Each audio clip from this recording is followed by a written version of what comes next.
De um modo basilar, define-se escatologia como a ciência das últimas coisas.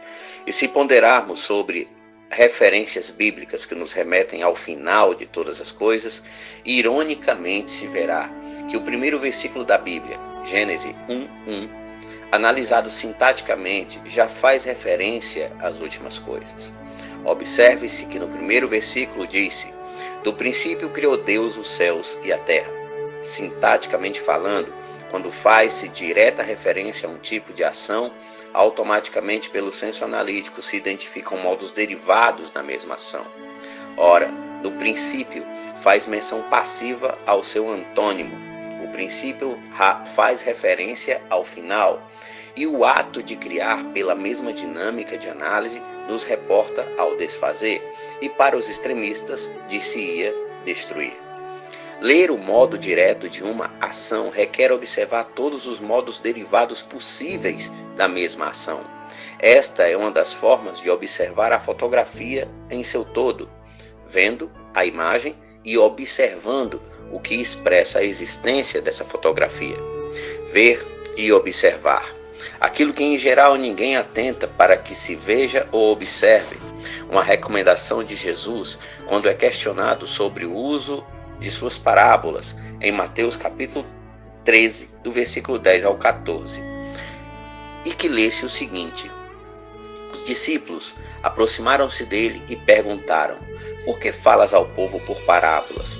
Ele respondeu: "A vocês foi dado o conhecimento dos mistérios do reino dos céus, mas a eles não. A quem tem será dado, e este terá em grande quantidade. De quem não tem, até o que tem lhe será tirado.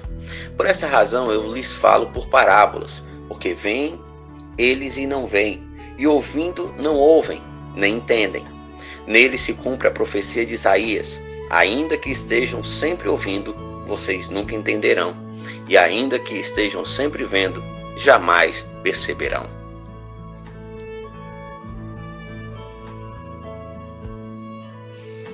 Ensinando por parábolas, Jesus nos ensina exatamente a ver e observar o que em geral é invisível aos olhos, que não atentam para detalhes e modos de observação, ignorados pela maciça maioria dos que leem os textos bíblicos. Quando apontamos para Gênesis 1:1 e observamos sintaticamente, identificamos as referências sobre o final a partir do início e do desfazer a partir do criar. Atentamos para os primeiros passos metafóricos pertinentes à escatologia. Aprender sobre estes exercícios hermenêuticos é de suma importância para compreender os fundamentos régios da escatologia. No ano 96, numa pequena ilha rochosa e despovoada de 150 km² do mar Egeu, chamada Patmos, também conhecida na antiguidade como Ilha Penal de Patmos, João, o apóstolo amado, recebeu por meio de uma manifestação de Jesus Cristo o rolo intitulado como Apocalipse. A palavra Apocalipse, do grego Apocalipsis, significa revelação, formada por apo, tirado de, e kaluna, véu. Este nome foi muito mal entendido por séculos. Tal distorção, alimentada pela ignorante dogmacidade religiosa, afastou as pessoas da postura investigativa necessária para o bom entendimento do título e do conteúdo deste célebre rolo. Ora, se nem mesmo o nome do rolo foi compreendido, imagine-se seu conteúdo, de natureza tão metafórica. Os primeiros estudos formais de escatologia são identificados já no século II da era cristã, quando Clemente de Alexandria e Orígenes, após rebater falsas alegações feitas por um filósofo romano chamado Celso, no ano 156 da era cristã. Celso escreveu um livro com severas críticas ao cristianismo chamado A Doutrina Verdadeira. Esse livro pagão continha especulações sobre o futuro filosófico da humanidade, atribuindo ao cristianismo um retrocesso no entendimento do existencialismo humano. Clemente e Orígenes não só rebateram, mas a partir de uma criteriosa atenção apontaram para a coerência filosófica e profética dos escritos cristãos, fazendo uma projeção sociomoral para a humanidade. Disse que este foi, por excelência, o primeiro trabalho escatológico formal que se tem notícia. Observe-se que etimologia e historicidade são pertinências fundamentais do raciocínio teocientífico. O exemplo destes dois homens se projetou através dos séculos, dando origem a uma das mais célebres disciplinas teológicas, a escatologia. Essa projeção influenciou o pensamento de centenas de homens que pautaram a sua vida à atenção analítica dos textos bíblicos, que fazem referência às últimas coisas. Entre estes, podemos citar alguns nomes que curiosamente se sobressaíram nas ciências exatas e físicas, nomes como Isaac Newton, Nicolau Copérnico e Galileu Galilei, todos estudantes de escatologia.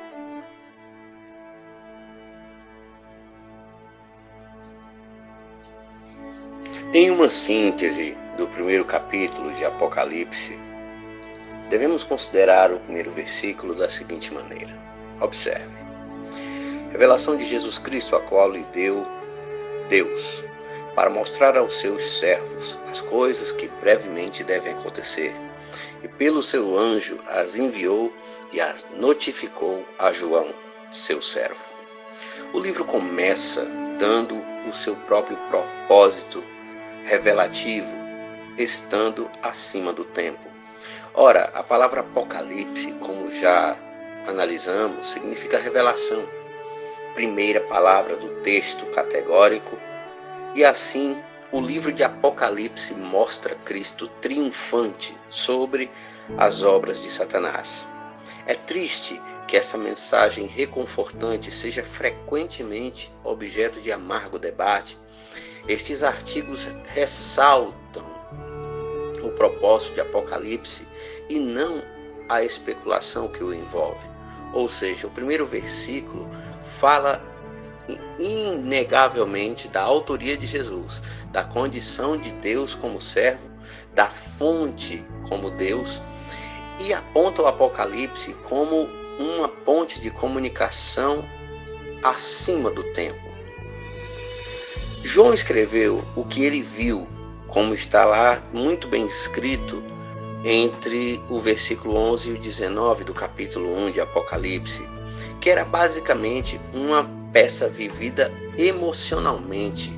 Para entendê-la, precisamos entender a visão e visualizar as cenas em nossa imaginação, ou seja, processar o que João viu a partir de um ponto de vista projetivo. Se faz necessário que cada um de nós se lance na posição de João no momento desse recebimento, no seu contexto, e ver a descarga emotiva que foi lançada por ele no texto recebido de Cristo. Jesus enviou a mensagem do Apocalipse primordialmente a princípio às 7 igrejas, como tem lá entre o versículo 4 e o 11, que estavam passando por um período de dura perseguição. Está descrito no versículo 9. Como em qualquer carta, nós a entendemos melhor vendo a mensagem através dos olhos dos seus destinatários originais. Em certo sentido, estamos lendo a correspondência de alguém. Então, devemos considerar que esta carta, a carta apocalíptica, foi enviada a estas igrejas, que depois vamos entender melhor o propósito destas cartas. Colocando-se no lugar destas igrejas, podemos então ter uma perspectiva de entendimento melhor desta correspondência. Ou seja, Jesus falando a essas igrejas. Me coloco na posição destas igrejas para entender melhor o que Jesus estava dizendo. O capítulo 1, até aqui, mostra a necessidade desta categoria de entendimento. Vemos, logicamente, a quebra do tempo quando o livro revela as coisas que, segundo a própria escrita, dizem que aconteceriam logo, né? Capítulo 1, versículo 1 a 3, e no capítulo 22, do versículo 6 ao 10.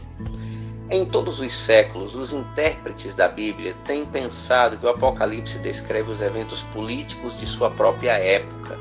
Isso ocorreu através dos séculos, em que todos os grandes intérpretes, eles temporizavam a sua interpretação.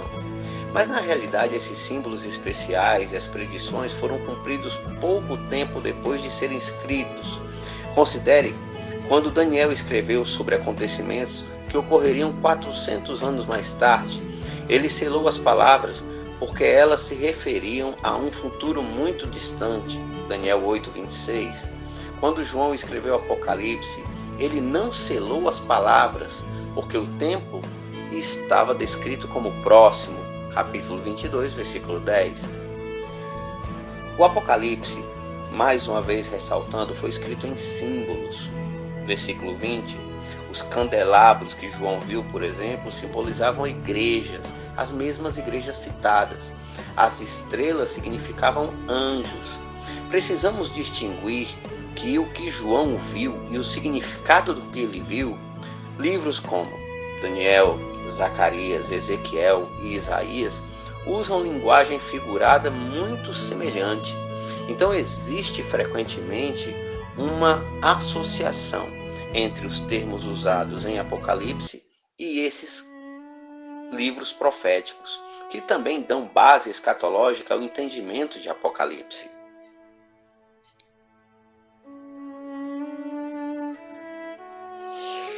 Em Apocalipse capítulo 1, Jesus apareceu a João.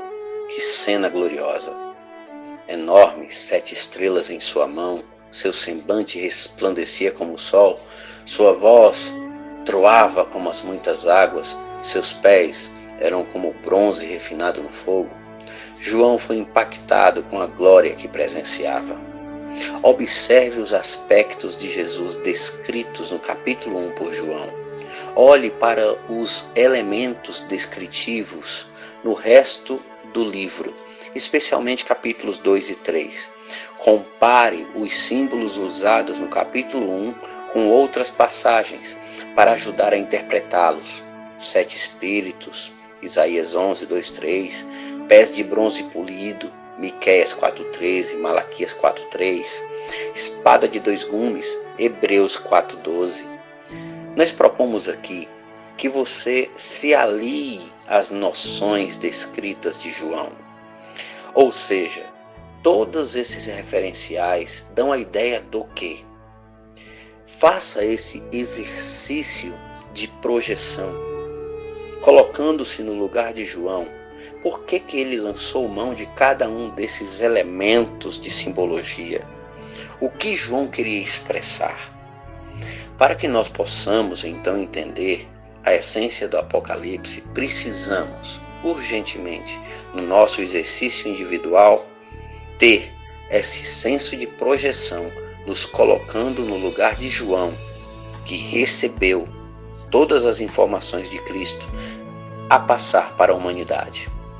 Quando fazemos isso, ganhamos aquele panorama de um observador de fotografias, que não olha somente as imagens, mas que observa todo o teor da mensagem.